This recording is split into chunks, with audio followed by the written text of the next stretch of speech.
নমস্কার, আপনারা দেখছেন গ্লোব টিভি। সবার পাশে সবার সাথে গ্লোব নিউজ নিয়ে এখন আমি সুপর্ণা রয়েছি আপনাদের সঙ্গে।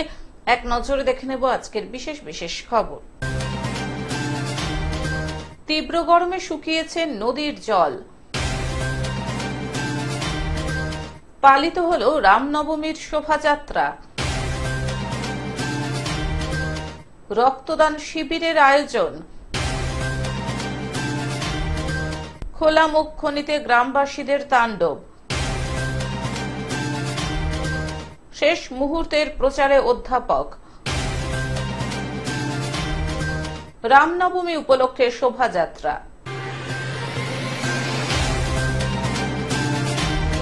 আসছে বিস্তারিত খবরে। তীব্র গরমে শুকিয়েছে নদীর জল। তীব্র দাবদাহে শুকালো নদীর জল। চলছে বাইক, দেখে মনে হবে মাঠ, কিন্তু আসলে নদী। হিঙ্গলগঞ্জ ও বসিরহাট উত্তর বিধানসভার সংযোগস্থলে নদী শুকিয়ে বিলে পরিণত হয়েছে। ক্ষতিগ্রস্ত মৎস্য চাষী থেকে শুরু করে প্রায় 50,000 মানুষ। হেঁটে পারান প্রতিদিন কি বলবেন, চর পড়ে যাচ্ছে দিন দিন। আমি তো 10 সাল থেকে আসছি, খুবই খারাপ অবস্থা। কি বলবেন, এই অবস্থা মজে যাচ্ছে। কি বলবো আর বলো, তো আর বলার তো কিছু নেই। তো পার হতে হয়, কষ্ট করে তো পার হতে হয়। স্কুলে তো দেরি হয়, বাচ্চাদেরও অসুবিধা হয়, আমাদের তো বিভিন্ন অফিসে কাজ টাজ করতেও অসুবিধা হয়, টাইম মতো যেতেও পারি। এটা কি চাইছেন, কি দাবি? দাবি তো এটা একটু কংক্রিটের হলেই ভালো হয়। ভেসে নিলে উত্তর 24 পরগনার বসিরহাটের হাসনাবাদ ব্লক ভবানীপুর ও পার ভবানীপুরের মাঝখান দিয়ে বয়ে গেছে ডাসা নদী। আর তীব্র দাবদাহে শুকিয়েছে নদীর জল। নৌকা চলাচল বন্ধ। নদীর মাঝখান দিয়ে চলছে বাইক। নদীতে বন্ধ ফেরি চলাচল। জল নেই, না থাকার মতো। হ্যাঁ, এপার থেকে ওপারে ওই পথে জোয়ারের সময় একটু জল হয়, ভাটার সময় জল থাকে না। আচ্ছা, এবার আমরা হেঁটে পার হচ্ছি। বাইকটাই ওরকম সময় সময় ঘুরিয়ে যাচ্ছে, পার হচ্ছে না এরকম ভাব। আর কি পারেন? বাইক, সাইকেল ফাইকেল সব এইভাবে মানে পার হচ্ছে নদীর উপর দিয়ে। একদম জল শুকিয়ে নৌকা ডাঙায় বাধা রয়েছে। যাত্রীরা অনায়াসে যাতায়াত করছেন। সেই ছবি দেখা গেল ডাসা নদীর একাধিক জায়গায়। সুন্দরবনের হিঙ্গলগঞ্জ ও বসিরহাট উত্তর বিধানসভার সংযোগস্থলে ডাসা নদীর অবস্থা এই রকমই। বারবার সংস্কারের কথা বললেও আজও নদী সংস্কার হয়নি। ঠিক আছে, এখানে নদী বুঝে গেছে প্রায়। তো এই আমাদের বরাবর সমস্যা, এইভাবে আমাদের চলতে হয় নিত্যদিন, খুব সমস্যা। নদী কোথাও কি এরকম বাইক চালিয়ে নদী পার হওয়া যায় না, আমাদের এখানেই প্রথম, এরকম আমরা আর কোথাও দেখিনি। যার কারণে নদীর জল শুকিয়ে যাচ্ছে। বারবার সেচ দপ্তরকে জানিয়েও কোনো লাভ হয়নি। কেন্দ্রীয় সরকারকে জানালে বরাদ্দ হয়নি অর্থ। বিপাকে পড়েছে দুই বিধানসভার প্রায় 50,000 মানুষ। নদীতে মৎস্যজীবীরা মাছ ধরে জীবিকা অর্জন করত, সেই পথও বন্ধ হয়ে গেছে। রুচি রোজগার হারিয়ে পথে বসেছে। এলাকার মানুষ চাইছেন দ্রুত এই নদী সংস্কার হোক, না হলে ভয়ঙ্কর বিপদের মধ্যে পড়তে হতে পারে সুন্দরবনের প্রান্তিক মানুষদের। দেখুন, ওটা অ্যাকচুয়ালি শুলকুনি ঘাট বলে, দুটো পঞ্চায়েত নিয়ে। এপারে হচ্ছে মাখালগাছা গ্রাম পঞ্চায়েত, ওপারে হচ্ছে ভবানীপুর 1 নম্বর গ্রাম পঞ্চায়েত। ওটা নদীটা মজে গিয়েছে এবং ভাটার সময় মানুষ, আমরাও জানি যে ভাটার সময় মানুষ হেঁটে পার হয়। সংস্কার একদিকে হচ্ছে পলি তুলে সংস্কার করা, আর একদিকে হচ্ছে ওখানে একটা ব্রিজ বানিয়ে দেওয়া। এবং দীর্ঘদিন ধরে ওখানকার মানুষের একটা দাবি আছে, যেহেতু নদীমাতৃক এলাকা, নদী উপর দিয়ে পারাপার করতে হয় এবং দীর্ঘদিন ধরে তাদের একটা ব্রিজের দাবি আছে। আমরা আমাদের মাননীয় মুখ্যমন্ত্রী মমতা বন্দ্যোপাধ্যায়ের কাছে আমাদের হাসনাবাদ ব্লকের তরফ থেকে আমরা নিশ্চিতভাবে বলবো, যাতে সাধারণ মানুষের কথা বিবেচনা করে ওখানে একটা ব্রিজ বা সেতু নির্মাণ করা যায়। বসিরহাট থেকে সৌমাভু মণ্ডলের রিপোর্ট, গ্লোব নিউজ। পালিত হলো রামনবমীর শোভাযাত্রা। সারা রাজ্যের পাশাপাশি দক্ষিণ দিনাজপুর জেলা জুড়ে পালিত হলো রামনবমী। আজ বুধবার সকাল থেকেই দক্ষিণ দিনাজপুর জেলার বিভিন্ন প্রান্তে জেলা সদর শহর বালুরঘাট, গঙ্গারামপুর, বুনিয়াদপুর সহ বিভিন্ন প্রান্তে রামনবমী উপলক্ষে বর্ণাঢ্য শোভাযাত্রা ও বাইক র্যালি বের হয়। শোভাযাত্রায় পা মেলান রাজ্য বিজেপির সভাপতি তথা বালুরঘাট লোকসভা কেন্দ্রের বিজেপির প্রার্থী সুকান্ত মজুমদার। তার সাথে উপস্থিত ছিলেন দক্ষিণ দিনাজপুর জেলা বিজেপির সভাপতি স্বরূপ চৌধুরী সহ বিজেপির অন্যান্য নেতৃত্বরা। আজ দুপুরে গঙ্গারামপুর শহরের কালীতলা থেকে শুরু করে bus stand, Barabazar, New Market এলাকায় রামনবমী উপলক্ষে এক বর্ণাঢ্য শোভাযাত্রায় উপস্থিত হন সুকান্ত মজুমদার। শোভাযাত্রায় পা মেলান তিনি। সূর্যের প্রখর রোদকে উপেক্ষা করে সারা জেলা জুড়েই রামনবমী উপলক্ষে বর্ণাঢ্য শোভাযাত্রায় এবং বাইক র্যালিতে প্রত্যেকের উপস্থিতি ছিল যথেষ্ট লক্ষণীয়। রামনবমী উদযাপন সমিতির পক্ষ থেকে আমাদের আমন্ত্রণ জানানো হয়েছে। আমার জেলার বিভিন্ন জায়গায়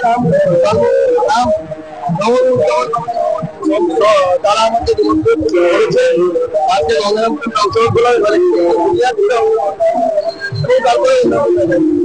দক্ষিণ দিনাজপুর থেকে জয়দীপ মৈত্রর রিপোর্ট, গ্লোব নিউজ। রক্তদান শিবিরের আয়োজন। পূর্ব বর্ধমান জেলার কাটোয়া মহকুমা হাসপাতালের হেমরাজ ব্লাড সেন্টারে গ্রীষ্মকালীন রক্ত সংকট মেটানো এবং রক্তদান শিবির করার ক্ষেত্রে নানাবিধ সমস্যা নিবারণের জন্য গতকাল সরকারি ঊর্ধ্বতন কর্তৃপক্ষের সঙ্গে স্বেচ্ছাসেবী সংগঠনের সৌজন্যমূলক আলোচনা সভার আয়োজন করা হয়েছিল কাটোয়া মহকুমা হাসপাতালে।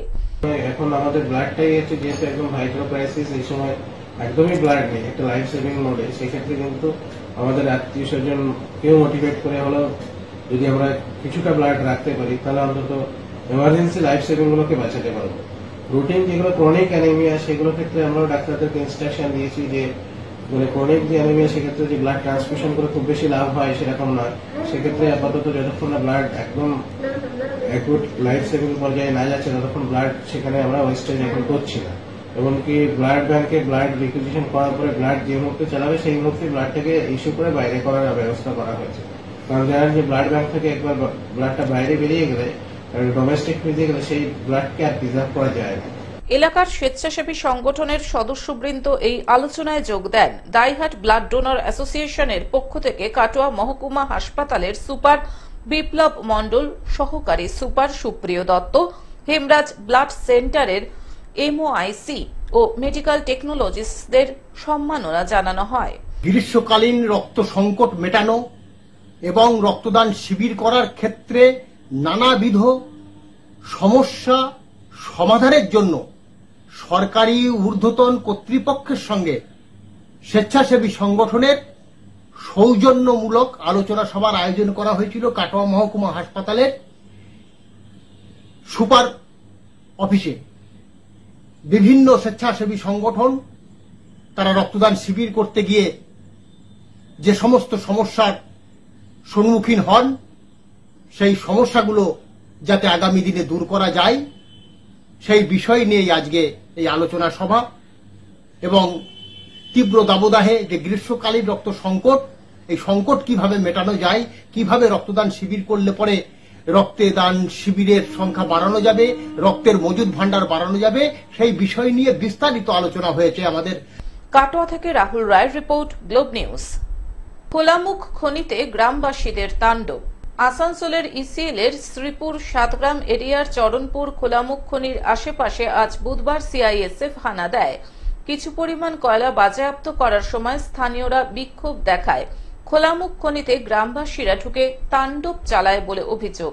না খাওয়ার ব্যাপারে তো মরবো আমরা, আমাদের কাজ ধান্দা কিছু নেই, আমাদের আমরা যতবার কয়লা ময়লা করতে যাচ্ছি সেটাও আমাদেরকে বারণ করছে, লাঠি ছুড়ছে, আরো কিছু করছে, বলছে আরো 44 দ্বারা করে দেবো, তারও কিছু করে দেবো। একই সাথে খনিতে বেসরকারি কয়লা উত্তোলন সংস্থার মেশিন ও ডাম্পার চালকদের ইট পাথর ছুড়ে তাদের মারার হুমকি দেয় বলেও অভিযোগ। অপরদিকে গ্রামবাসীদের অভিযোগ, খনির ব্লাস্টিং এর ফলে ফাটল দেখা দিচ্ছে বাড়িঘরে। হঠাৎ করে দেখছি 70-80 জন লোক হাতে পাথর নিয়ে আমাদের মেশিন চলছে, ডাম্পার চলছে, সব ড্রাইভার অপারেটরকে সব মারতে আসছে। কেন এরকম কেন করলো? ওরা বলছে যে সিআইসিএফ আমাদেরকে রেড করছে, কয়লা তুলে নিচ্ছে, বাড়ি বাড়ি রেড করছে। আমি বললাম তাহলে আমরা কি করবো? সিআইসিএফ কে বলেন কি আমরা তার জন্য দায়ী কি হবো কেন? তারপরে আমাকে কলার ধরে মারতে লাগলো। পুকুর জলাশয়গুলি শুকিয়ে যাচ্ছে। এরপর সিআইএসএফ গ্রামের মহিলা ও পুরুষদের ওপর লাঠিচার্জ করছে। খনি কর্তৃপক্ষ কোনো সমস্যার সমাধান করেনি। পাশাপাশি স্থানীয় হিসেবে তাদের কোনো জীবিকা নির্বাহেরও ব্যবস্থা নেই। ঘটনাস্থলে পুলিশ পৌঁছে পরিস্থিতি নিয়ন্ত্রণে আনে। কাজ যখন ওয়ার্কার একটা কেউ নেই, সব চলে গেছে। গ্রামের লোক যে হারে পাথর ছুঁড়েছে, মারধর করেছে, লোককে আতঙ্কে লোক পালিয়ে গেছে। এবার কাজ চালু করতে আমার লোককে ডাকতে হবে। এখন আমার ওয়ার্কাররা বলছে যে আমাদের কি প্রোটেকশন আছে, আমরা যেখানে কাজ করছি রাত দিন লোক এসে কেউ মেরে চলে যাচ্ছে। এটা আজ নয়, এ নিয়ে 10-12 বার হয়ে গেল। তাই ওরা চাইছে যে ইসিএল প্রশাসন আসুক, ইসিএল ম্যানেজমেন্ট আসুক, লোকাল প্রশাসন আসুক, একটা ওদের আশ্বাস দেখ যে আমরা কাজ করবো, এখানে সেফলি কাজ করতে পারবো। আসানসোল থেকে সৌমিত্র গাঙ্গুলির রিপোর্ট, গ্লোব নিউজ। শেষ মুহূর্তের প্রচারে অধ্যাপক। প্রথম দফা নির্বাচনের আগে শেষ মুহূর্তের প্রচারে ব্যস্ত বিভিন্ন রাজনৈতিক দলের প্রার্থীরা। আজ বুধবার সকাল থেকে শেষ মুহূর্তের প্রচারে নেমে পড়লেন জলপাইগুড়ি লোকসভা কেন্দ্রের তৃণমূল কংগ্রেস প্রার্থী অধ্যাপক নির্মল চন্দ্র রায়। এদিন তিনি ধূপগুড়ি পৌর এলাকায় ভোট প্রচার করেন। 2 নম্বর ওয়ার্ড, 5 নম্বর ওয়ার্ড সহ পুরসভার বিভিন্ন ওয়ার্ডে প্রচার শুরু করেন তিনি। আগামী 19 এপ্রিল জলপাইগুড়ি লোকসভা কেন্দ্রের নির্বাচন, আর তার আগে আজ শেষ প্রচার। নির্বাচন কমিশনের নিয়ম অনুযায়ী আজ বিকেল 5টা পর্যন্ত প্রচার করতে পারবেন প্রার্থীরা। প্রচারের মাঝেই তৃণমূল প্রার্থী নির্মল চন্দ্র রায় জানিয়েছেন, শেষ প্রচারেও ব্যাপক সাড়া মিলেছে, জেতার ব্যাপারে যথেষ্টই আশাবাদী তিনি। ঘরের ছেলে, ঘরের আমার পরিবারের মতো আমার ধুবুরি, তারা জানে যে ঘরের ছেলে আগে বাইরে সময়টা দিতে হবে। আর আমি ঘরের মানুষ জানেই ওরা, আমি এর আগে তো আমি এমএলএ নির্বাচিত, কাজে আমাকে চেনে, সবাই চেনে। তারপর নতুন করে পরিচয় দেওয়ার কিছু নেই, আমি কি কাজ করেছি সেটাও জানে আর কি। আমি গ্রামের ইয়েতে আমি বলি, একটা সুযোগ পেলাম সংবাদ মাধ্যমে, শুধু মহকুমা নয় আর শুধু হাসপাতাল নয়, আর এর মধ্যে আমাদের গ্রামের জন্য যেমন জলঢাকার ওখানে একটা ইয়ে হবে আর কি, কি যেন বলে, বাঁধ হবে, সেখানে 2,64,00,000 টাকা। আমাদের ডুডুয়ার ভাটির দিকে 4 লক্ষ টাকা। গিলান্ডির বাঁধের জন্য এখানে আপার গিলান্ডিতে, সেখানে দুটো মিলে 70 লক্ষ টাকা। আমার নিজের যে গ্রাম বামুন্ডারিতে, সেখানে একটা কানেক্টিং ব্রিজ 3 কোটি টাকার হচ্ছে। তাহলে এর মধ্যে প্রায় 12-14 কোটি টাকার কাজ এসে গেছে আমাদের ধূপগুড়িতে হচ্ছে। এটা তো ধূপগুড়ির উন্নয়নটা হচ্ছে। এরপরে যদি আমি আরো বৃহত্তর পরিবেশের সুযোগ পাই, হ্যাঁ অবশ্যই আর কি, আমার জলপাইগুড়ি তো আমার কনস্টিটিউশন হবে, কনস্টিটিউয়েন্সিটা হবে, সব জায়গায় উন্নয়ন ঘটাতে হবে। কিন্তু অবশ্যই আমি যেহেতু ঘরের ছেলে, ঘরের কাজটা আগে না করে আমি বাইরের কাজটা করবো কি করে। জলপাইগুড়ি থেকে সায়ন সেনের রিপোর্ট, গ্লোব নিউজ। রামনবমী উপলক্ষে শোভাযাত্রা। রামনবমী উপলক্ষে ইংরেজবাজার পৌরসভার তৃণমূল কংগ্রেসের 22 নম্বর ওয়ার্ডের কাউন্সিলর বাবলা সরকারের উদ্যোগে এক বর্ণাঢ্য শোভাযাত্রার আয়োজন করা হয়। গেরুয়া পতাকা হাতে এই বর্ণাঢ্য শোভাযাত্রায় প্রত্যেকের উপস্থিতি ছিল যথেষ্ট লক্ষণীয়। 22 নম্বর ওয়ার্ড মহানন্দাপল্লী ব্যারাক কলোনি এবং আবার সুকান্ত বলি, এই এলাকাতে আমাদের হনুমানজির মন্দির আছে, প্রতিদিন পূজা হয়। আর আমাদের এখানে কমিটি আছে, সব কমিটি মিলে আমাদের মাননীয় মুখ্যমন্ত্রী আগামীকাল রামনবমীতে বাংলার ছুটি ঘোষণা করেছে। আমরা এখানে কালকে মানুষকে একটা র্যালি করে মানুষের কাছে বার্তা পৌঁছালাম। কালকে এই মন্দিরে সকাল থেকে পুজো হবে, যারা ভোগ দিবে, পুজো অন্ন দিবে, তারা আসবে। এবং এই এলাকার যতগুলো মন্দির আছে এবং এলাকার যত বাসিন্দা আছে সবাইকে নিয়ে আমরা, আমাদের কাউন্সিলর গৌতম যাদব ছিল, আমাদের মন্দির কমিটি পান্ডেজি, চৌহানজি, কুন্ডু, সিংজি থেকে শুরু করে আমাদের ছেলেরা রাজকুমার বাপি থেকে শুরু করে, কন্যাশ্রী থেকে শুরু করে, আমাদের বিশ্বকর্মা থেকে শুরু করে, পীযুষ থেকে শুরু করে আমরা সবাই র্যালি করলাম, আমাদের মহিলারা র্যালি করলো। আগামীকাল এই পুজো মণ্ডপের পুজো কমিটির মাধ্যমে কালকে সন্ধ্যা থেকে রাত্রি 12টা পর্যন্ত এলাকার যত মানুষ আছে তাদেরকে বসিয়ে পুজোর ভোগ মালদা থেকে অভিষেক দাসের রিপোর্ট, গ্লোব নিউজ। এখন থেকে গ্লোব টিভি দেখুন আপনার স্মার্টফোনেও। গুগল প্লে স্টোর অথবা অ্যাপল স্টোর থেকে ডাউনলোড করুন গ্লোব টিভি লাইভ অ্যাপ এবং জিও টিভি অ্যাপ। এছাড়াও জিও ফাইবারেও গ্লোব টিভি দেখুন 1457 নম্বরে। আজকের মতন গ্লোব নিউজ এখন এই পর্যন্তই। দেখতে থাকুন গ্লোব টিভি, সবার পাশে সবার সাথে। নমস্কার।